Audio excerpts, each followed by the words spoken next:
ഈ ലോകത്തെ ഏറ്റവും സുന്ദരമായ ദൃശ്യം എന്താണെന്നറിയോ? പെൺകുട്ടികൾ കിടക്ക് വിരിക്കും. ആ അങ്ങനെ ഇപ്പൊ പുകഴ്ത്തണ്ട. പെൺകുട്ടികളെ കൊണ്ട് ജോലി എടുപ്പിക്കാൻ ആണുങ്ങൾ പറയുന്ന ഓരോ സൂത്രങ്ങളല്ലേ ഇത്.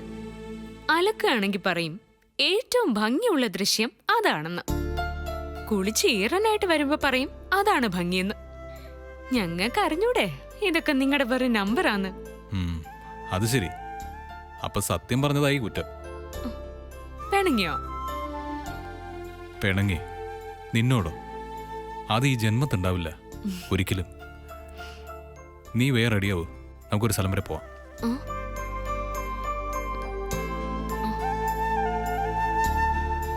എവിടെയാ? അതൊക്കെ ഉണ്ട്, സസ്പെൻസാ. പോയിട്ട് ഉടനെ വരുമോ അതോ? ഇല്ല, ഒരു ദിവസം തങ്ങേണ്ടി വരും. ടൂറോ? ആ.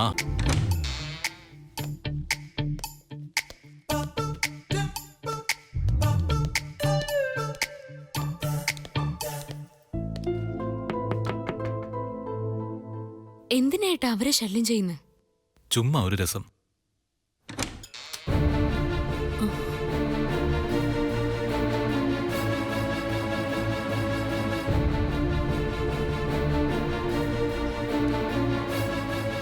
സോറി, എനിക്ക് മുറി മാറിപ്പോയതാ. വേദ ഇപ്പൊ ഇവിടെയാണോ താമസം? ഞാനും സ്വാതിയും കൂടി ഹണിമൂൺ ആഘോഷിക്കാൻ ഇറങ്ങിയതാ. സ്വാതി വിഷ് ചെയ്യുന്നില്ലേ? നമസ്കാരം. മറ്റവളോടെ? മറ്റവളല്ലേ അടുത്ത് നിൽക്കുന്നത്, പർവ്വതം പോലെ. ഞാൻ ഗൗരിയെ കുറിച്ചാ ചോദിച്ചത്.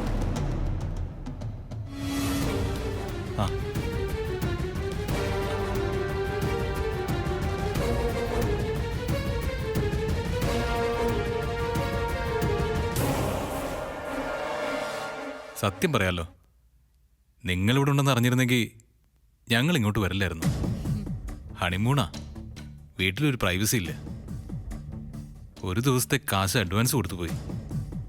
അല്ലായിരുന്നെങ്കിൽ ഇപ്പോഴേ റൂം വെക്കേറ്റ് ചെയ്തേനെ. ആ പഴയ ലോഡ്ജിൽ നിന്ന് എന്താ മാറിയേ? തോന്നി. അതേതായാലും നന്നായി. അവിടെ പരിസരം അത്ര സുഖം ഉണ്ടായിരുന്നില്ല. ഭക്ഷണമൊക്കെ കഴിഞ്ഞോ? അത് ചോദിക്കാൻ നീ ആരാ? സ്വാതി, ഏട്ടന്റെ ഭാര്യ. ഏട്ടന്റെ ഭാര്യ ഏട്ടന്റെ കാര്യങ്ങൾ മാത്രം അന്വേഷിച്ചാൽ മതി. എന്റെ സുഖവിവരങ്ങൾ തിരക്കണ്ട. അതിന് ഇവളൊന്നും പറഞ്ഞില്ലല്ലോ. ഭക്ഷണം കഴിച്ചോന്ന് ചോദിച്ചതിനാണോ ഇത്രയും ദേഷ്യപ്പെടുന്നത്? ഒന്ന് കടന്നു പോകുന്നുണ്ടോ? നമ്മൾ വന്നത് അവർക്ക് ഇഷ്ടായില്ല. കണ്ടാലും മതി. ഹണിമൂൺ ആഘോഷിക്കാൻ വന്നിരിക്കുന്നു.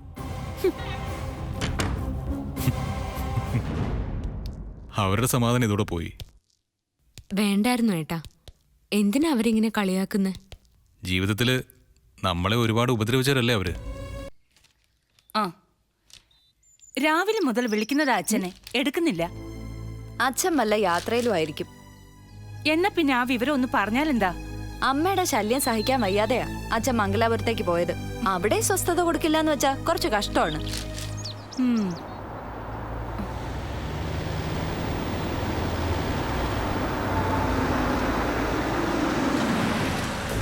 രാമകൃഷ്ണൻ എന്താ ഈ നേരത്ത്?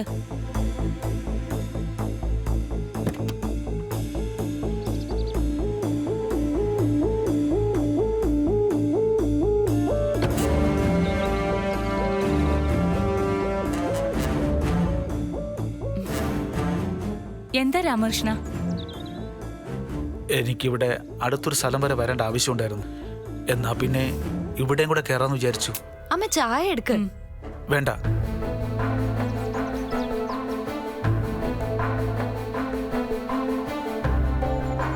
എന്തോ പ്രശ്നമുണ്ടല്ലോ. എന്താ മുഖം വല്ലാതിരിക്കുന്നേ? അതിപ്പോ എന്താ രാമകൃഷ്ണ? എന്താ പറയാനൊരു ബുദ്ധിമുട്ട്? ഏയ് ഒന്നുമില്ല. അതായത് ഏട്ടത്തി പോയി ഒരു ഗ്ലാസ് തണുത്ത വെള്ളം എടുത്തോണ്ട് വാ, നല്ല ചൂട്. ദേവേ, ഒരു മിനിറ്റ് വാ. അത് എന്തായാലും നിങ്ങൾ അറിയും. എത്ര നേരം വെച്ചാ പറയാതിരിക്കുന്നേ? എന്താ ചെറിയച്ച? അതായത് വിധി എന്ന് പറഞ്ഞൊരു സാധനം ഉണ്ടല്ലോ, അതിന് ഒരു ബോധവുമില്ല. എവിടെ എങ്ങനെ പ്രവർത്തിക്കണമെന്ന് അറിയില്ല. ചെറിയച്ഛൻ കാര്യം എന്താന്ന് പറ. അത് പറ. നീ ബഹളം ഉണ്ടാക്കരുത്. ടെൻഷൻ അടുപ്പിക്കല്ല ചെറിയച്ഛ, പ്ലീസ്. കുറച്ചു മുമ്പ് എൻ്റെ ഫോണിലൊരു കോൾ വന്നു. വിളിച്ച ആള് പറഞ്ഞ വിവരം കേട്ടപ്പോൾ സത്യമാണോന്നറിയാൻ ഞാൻ തിരിച്ചു വിളിച്ചു. ഒരാളെയല്ല, പലരെയും. സത്യമാണ്. ഇപ്പോഴും കാര്യം പറഞ്ഞില്ല. അത് ഒരു ന്യൂസ് ഉണ്ട്. നല്ലതാണോ ചീത്തയാണോ പറയ. ചീത്തയ, ഒരു ബാഡ് ന്യൂസ്.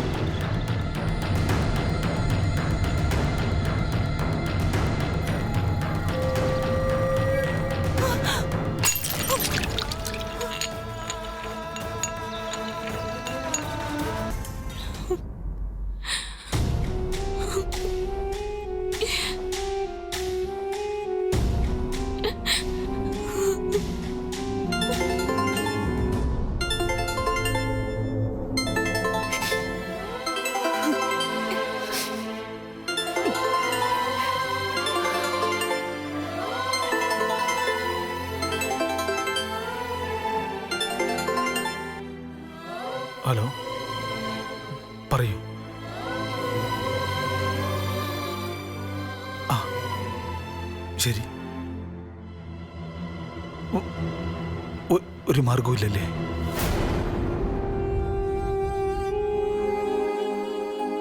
ശരി, വിളിക്കാം. ഓക്കെ.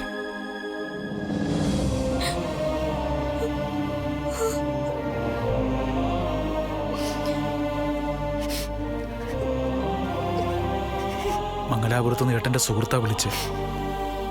ബോഡി ഇങ്ങോട്ട് കൊണ്ടുവരുന്നത് പ്രാക്ടിക്കൽ അല്ലെന്ന് അദ്ദേഹം പറയുന്നേ. കൊണ്ടുവരാതെ പിന്നെ ടാങ്കർ ലോറിയുമായിട്ടാണല്ലോ അപകടം ഉണ്ടായി. ഇടിയുടെ ആഘാതത്തിൽ കാറ് മറിഞ്ഞ് തീ പിടിച്ചു. അതുകൊണ്ട്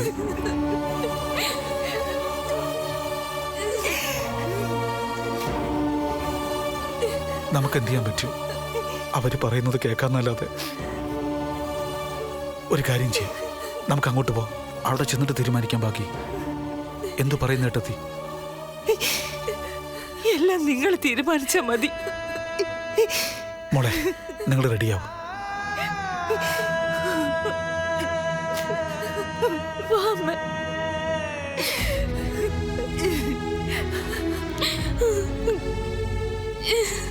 നീലും സ്വാധീനം വരണമെന്നില്ല. ഞങ്ങൾ മൂന്നാളും കൂടി പോവാം. വരുന്നത് കൊണ്ട് എനിക്ക് ബുദ്ധിമുട്ടൊന്നുമില്ല. വേണ്ട, നിങ്ങൾ വയ്ക്കോ. അവര് റെഡിയാ, ഞങ്ങൾ ഇറങ്ങും. എന്താവശ്യമുണ്ടെങ്കിലും വിളിക്കണം. എന്താ, ഇറങ്ങാം.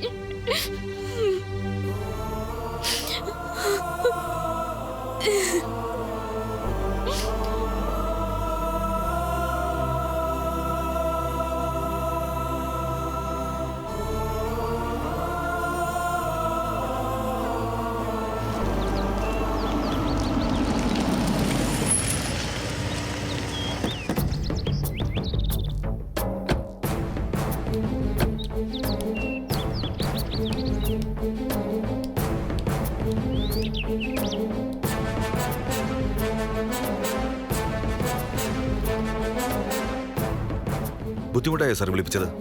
ഇതുപോലുള്ള മക്കളുണ്ടെങ്കിൽ ബുദ്ധിമുട്ടിയല്ലേ പറ്റൂ.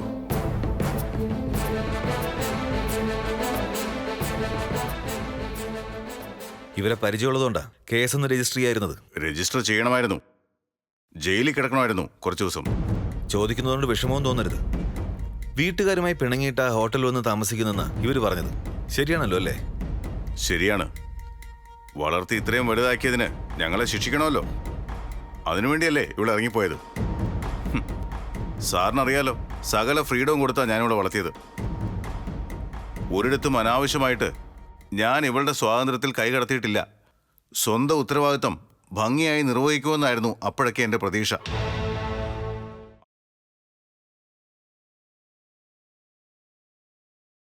ദം ദം ദം